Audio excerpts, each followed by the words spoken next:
নামনি অসমৰ সমান্তৰালকৈ এতিয়া উজনি অসমতো অবৈধ সন্দেহজনক নাগৰিকৰ মিয়াৰ আগ্ৰাসন আৰম্ভ যিদৰে হৈছে, ইতিমধ্যে আপোনালোকে গম পাইছে গোলাঘাট জিলাৰ উৰিয়ামঘাট, বিদ্যাপুৰ, নেঘেৰিবিলত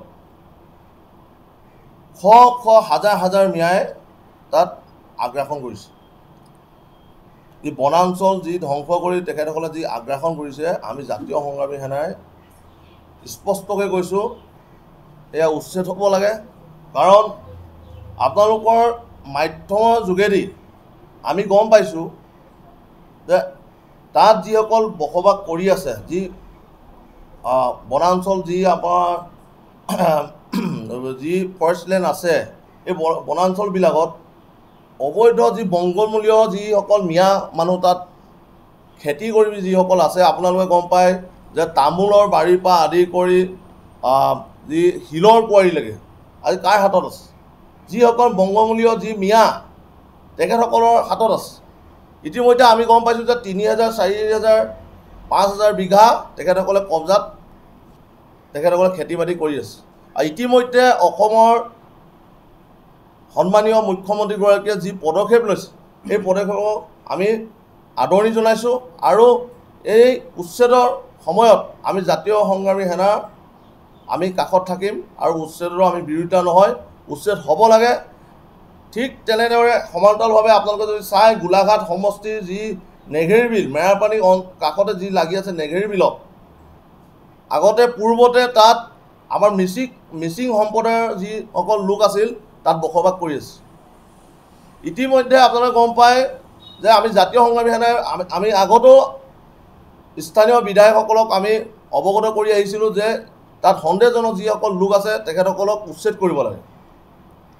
আজি 20 বছৰ 15 বছৰ দিন আজি যি গোলাঘাট সমষ্টিৰ যি সন্মানীয় অজন্তা নেওগ ডাঙৰীয়ানী, যিহেতু সেই সমষ্টিৰ পৰাই তেখেত প্ৰতিনিধি কৰি আজি মন্ত্ৰী হ'বলৈ গৈছে, তেখেতৰ দিনৰ পৰাই এই যিসকল নেঘেৰিবিলত যিসকল অবৈধ, আমি অবৈধ বুলি কৈছোঁ যিহেতু তেখেতসকল বংগমূলীয় যি মুছলমান বা বংগমূলীয় মিয়া, তেখেতসকলক সংস্থাপন কোনে দিছিল? সেই সময়ত সংস্থাপন দিবলৈ কোনোবা মানুহ লাগিব। যিহেতু আপোনালোকে তাত যায়, তাত চৰকাৰী স্কুলৰ পৰা আদি কৰি চব সম্পূৰ্ণ চৰকাৰী সুবিধাত তেখেতসকলে পাইছে। চৰকাৰী সুবিধা এটা পাবলৈ হ'লে তেখেতসকলৰ কোনোবাৰ পক্ষত মানুহ থাকিব লাগিব, ৰাজনীতিৰ মানুহ। আৰু সেইটো কাৰণে এতিয়া যিটো পদক্ষেপ লৈছে ডক্টৰ হিমন্ত বিশ্ব শৰ্মাই, সন্মানীয় মুখ্যমন্ত্ৰীগৰাকীয়ে, আমি নেঘেৰিবিলত উচ্ছেদ হোৱাটো বিচাৰিছোঁ। আৰু নেঘেৰিবিলত যি আগতে যি এখন থান আছিল, সেই থানখন ক'ত গ'ল, কেনেকৈ ক'ত হেৰাই গ'ল, সেইখনক আমাক উত্তৰ লাগে। আৰু তাত যিসকল মিচিং আমাৰ জনগোষ্ঠীয় লোকসকল আছিল তেখেতসকলক পুনৰ সংস্থাপন তাত দিব লাগে। যিসকল বংগমূলীয় যি মিয়াসকল আছে তেখেতসকলক উচ্ছেদ কৰি বাংলাদেশলৈ পঠিয়াই দিব লাগে। আমাৰ স্পষ্ট কথা যে ইয়াৰ পৰা নেঘেৰিবিল, বিদ্যাপুৰ, উৰিয়ামঘাটৰ পৰা গৈ আকৌ গোৱালপাট যাব নালাগে, আকৌ ধুবুৰীত যাব নালাগে, আকৌ নগাঁও যাব নালাগে। কাৰণ তেখেতসকলক চৰকাৰে ডাইৰেক্ট বাংলাদেশলৈ পঠিয়াই দিব লাগে। কাৰণ আজি উচ্ছেদ কৰিব, আকৌ বেলেগত যাব। আজি ইতিমধ্যে আমি গম পাইছোঁ আপোনালোকৰ মাধ্যমৰ যোগেদি যে বিদ্যাপুৰ অঞ্চলবিলাকত তেখেতসকলে ভোট ইয়াত দিব নাপায়। ভোট ক'ত দিছে? সোণাপুৰত, জাগিৰোডত দিছে, কিছুমানে ধুবুৰীত দিছে। ইয়াত উৰিয়ামঘাটৰ যি বিদ্যাপুৰ আছে, আপোনালোকে গ'লে ভয়াৱহ ছবি তাত। আমি যিহেতু আমি গৈ আহিছোঁ তাত যিহেতু আমি গৈ পিনি গম পাইছোঁ আজি দয়াং নদীখন খান্দি শেষ কৰি পেলালে।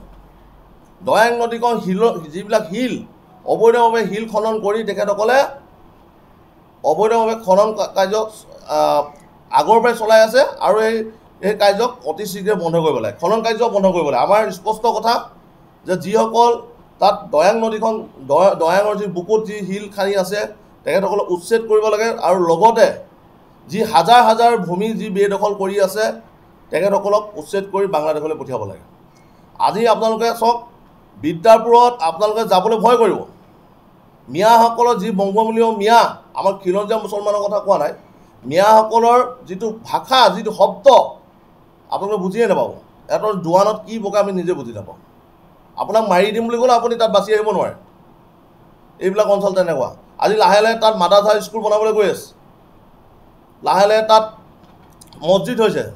আমাৰ ক'বলৈ একো নাই, মছজিদ আমি বিৰোধিতা নহয়, ক'বলৈ একো নাই। কিন্তু এই বংগমূলীয় যি মুছলমানসকল আছে বা মিয়াসকল আছে, তেখেতে লাহে লাহে আগ্ৰাসন কৰিবলৈ তাত আৰম্ভ কৰিছে।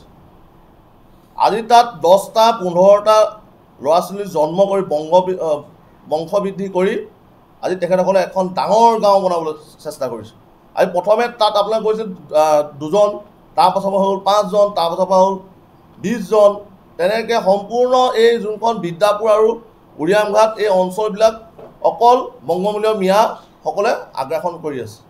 আৰু এই আগ্ৰাসনত যিহেতু ডক্টৰ হিমন্ত বিশ্ব শৰ্মা সন্মানীয় আমাৰ যি মুখ্যমন্ত্ৰীগৰাকী আছে, আমি কাটৰ অনুৰোধ কৰিছোঁ তেখেতসকলক অতি শীঘ্ৰে কম দিনৰ ভিতৰত কমেও 5 দিন বা 6 দিনৰ ভিতৰত তেখেতক উচ্ছেদ কৰি তেখেতসকলক বাংলাদেশলৈ পঠিয়াই দিব লাগে। নহ'লে আমাৰ খিলঞ্জীয়া লোকসকলৰ অস্তিত্ব নাইকিয়া হ'ব। আৰু আমি আৰু এটা কথা অসমৰ ৰাইজক বা আমাৰ উজনি অসমৰ ৰাইজক আমি অনুৰোধ জনাইছোঁ, সকলো খিলঞ্জীয়া লোকসকল ওলাই আহিব লাগে। লাগিলে আমাৰ খিলঞ্জীয়া মুছলমানসকলে হওক, খিলঞ্জীয়া হিন্দুসকলে হওক, ওলাই আহিব লাগে আৰু ওলাই আহি চৰকাৰক সহযোগিতা কৰিব লাগে।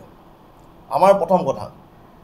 ছেকেণ্ড হৈছে, জাতীয় সংগ্ৰামী সেনাই আগৰ পৰাই কৈ আহিছোঁ যে যিসকল ইয়াৰ ব্যক্তিয়ে বংগমূলীয় যিসকল মিয়াসকল আছে, যি আগ্ৰাসন কৰি আছে, তেখেতসকলক অতি শীঘ্ৰে আমি বাৰম্বাৰ কৈ আছোঁ যে তেখেতসকলক উচ্ছেদ কৰিবলৈ আৰু চৰকাৰখনৰ লগত আমি সহযোগ কৰিম। আৰু উচ্ছেদৰ বিৰোধিতা নহয়, উচ্ছেদ হ'ব লাগে। যিসকলক উচ্ছেদ কৰিব, খালি খিলঞ্জীয়া লোকসকলক উচ্ছেদ কৰিব নালাগে, আৰু যিসকল বংগমূলীয় মুছলমান তেখেতসকলক উচ্ছেদ কৰিব লাগে। আপুনি বিচৰা বাতৰি পাব কেৱল নিউজ 18 এপত। নিউজ 18 এপ ডাউনলোড কৰিবলৈ স্কেন কৰক এই QR কোড। গুগল প্লে ষ্টৰতো পাব এই নিউজ 18 এপ।